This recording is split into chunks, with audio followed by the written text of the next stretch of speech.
Lawang Sewu. Ada sesuatu yang tak terungkap di balik dinding tua yang menjulang tinggi di kota Semarang. Lawang Sewu, sebuah bangunan megah yang menyimpan rahasia kelam, menantang siapapun yang berani menapakkan kaki di dalamnya. Dahulu, Lawang Sewu adalah saksi bisu dari masa kolonial Belanda. Dirancang sebagai kantor administrasi untuk perusahaan kereta api.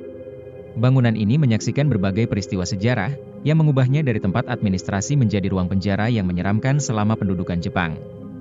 Nama Lawang Sewu sendiri mengisyaratkan pada kekayaan pintu-pintu yang melimpah. Meskipun tak tepat 1000 pintu, jumlahnya yang mencapai ratusan masih menjadi misteri yang tak terpecahkan. Seiring berjalannya waktu, angka ini bisa berubah-ubah, menciptakan aura mistis yang melekat pada bangunan tua ini. Tidak seperti bangunan tua pada umumnya, Lawang Sewu masih mengekang suasana rasa tua yang melekat. Bangunan ini pun dirawat dengan baik, memastikan bahwa keindahannya tidak tergerus oleh waktu. Dengan arsitektur yang menakjubkan, Lawang Sewu menjadi destinasi yang menarik bagi para pencinta sejarah dan petualang. Namun, jangan biarkan keindahannya membutakan Anda dari sisi gelapnya. Di dalam Lawang Sewu terdapat labirin bawah tanah yang menyimpan cerita horor yang menyeramkan. Penjara bawah tanah ini menjadi daya tarik utama bagi mereka yang haus akan ketegangan dan sensasi misterius. Untuk para petualang yang berani, Lawang Sewu menawarkan pengalaman yang tak terlupakan.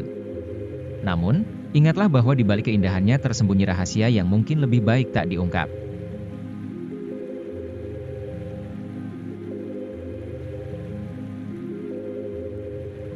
Misteri penjara bawah tanah. Di Lawang Sewu terdapat penjara bawah tanah. Konon jika ke tempat tersebut akan menemukan hal-hal yang membuat jantung berdetak lebih kencang. Berdasarkan cerita-cerita, mereka yang pernah ke ruang bawah tanah tersebut akan menemukan bayangan seperti manusia dengan mata hijau menyala. Jika ada orang yang melihat, bayangan tersebut justru akan mendekati orang tersebut. Jangan pernah datang ke tempat ini sendirian, jika tak ingin shock dan trauma dengan penampakan-penampakan di penjara bawah tanah ini. Selain ada bayangan bermata hijau menyala, ketika mendekati penjara bawah tanah akan tercium bau-bau aneh seperti bau anyir darah. Entah ada kaitannya atau tidak, konon bau tersebut berasal dari tahanan yang sering tewas di dalam penjara bawah tanah tersebut ketika zaman Jepang. Ruang penjara itu pun seharusnya hanya cukup 1 orang, tetapi dipaksakan dipakai untuk 5-6 orang. Misteri teriakan di sumur bawah tanah. Pada bagian depan gedung utama Lawang Sewu, kalian akan menemukan sumur tua bawah tanah. Sumur tersebut sudah lama tidak dibuka untuk publik. Konon, jika malam hari teriakan misterius sering terdengar dari sumur ini. Sumur tersebut disebut-sebut tempat tentara Jepang untuk menyiksa tentara Belanda. Suara-suara rintihan bak minta tolong itu konon adalah tentara Belanda yang kesakitan. Selain itu masih banyak cerita-cerita mistis mengenai sumur bawah tanah ini. Masyarakat sekitar mengingatkan untuk jangan sekali-sekali sesumbar di tempat ini, jika tak ingin kejadian-kejadian buruk menimpa kalian. Karena konon katanya banyak arwah-arwah penasaran dari tentara Belanda yang disiksa di sumur bawah tanah ini menuntut balas.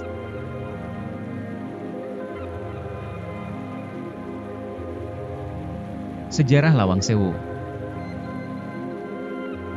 Berdiri di atas lahan seluas 18.232 meter persegi, Lawang Sewu mulanya merupakan kantor administrasi kereta api Belanda yang bernama Nederlands Indische Spoorweg Maatschappij. Bangunan ini berlokasi di jantung kota, tepatnya di Jalan Pemuda nomor 160, Sekayu, Semarang, Jawa Tengah. Lawang Sewu dibangun pada masa kolonial Belanda sekitar tahun 1900. Setelah masa kolonial Belanda berakhir, Lawang Sewu diambil alih oleh Jepang sebagai markas tentara dan kantor transportasi bernama Ryokusokyoku tahun 1942. Bangunan ini menjadi saksi bisu peristiwa pertempuran 5 hari pada tanggal 15–19 Oktober 1945. Pertempuran ini terjadi antara Angkatan Pemuda Kereta Api dan tentara Jepang. Saat itu, Lawang Sewu menjadi markas tentara Jepang. Sementara itu, Angkatan Pemuda Kereta Api berada di Wilhelmina Plain atau kawasan Taman Tugu Muda yang berdiri tepat di seberang Lawang Sewu. Dirancang oleh arsitek yang berbeda. Lawang Sewu terdiri dari 5 bangunan dan dirancang oleh arsitek yang berbeda-beda. Awalnya, Lawang Sewu dirancang Insinyur P. de Rieu, seorang arsitek asal Belanda.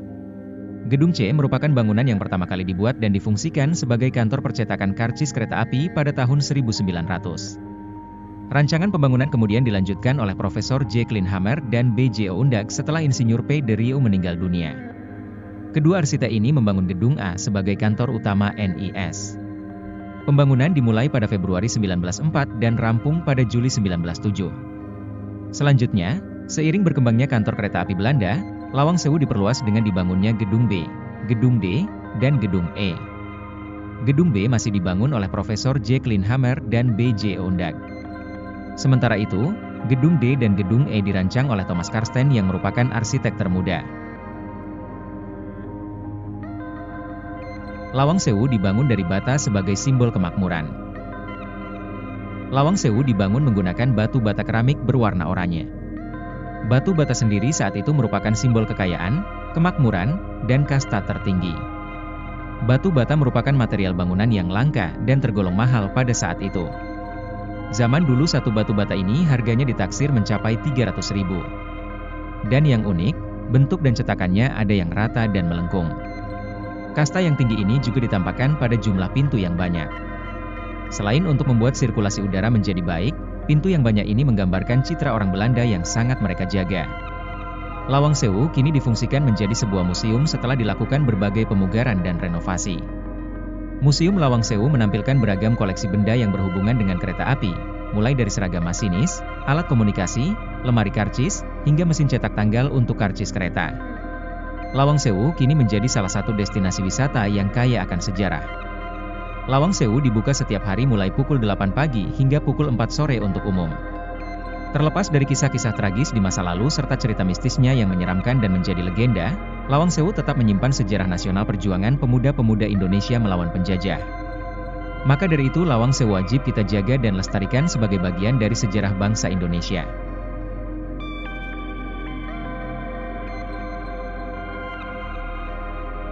Itulah fakta-fakta seputar Lawang Sewu yang selalu menarik untuk dibahas. Semoga informasi ini bermanfaat dan menambah wawasan kita. Jangan lupa subscribe, like, komen, dan share agar kami bisa menghadirkan video-video menarik lainnya.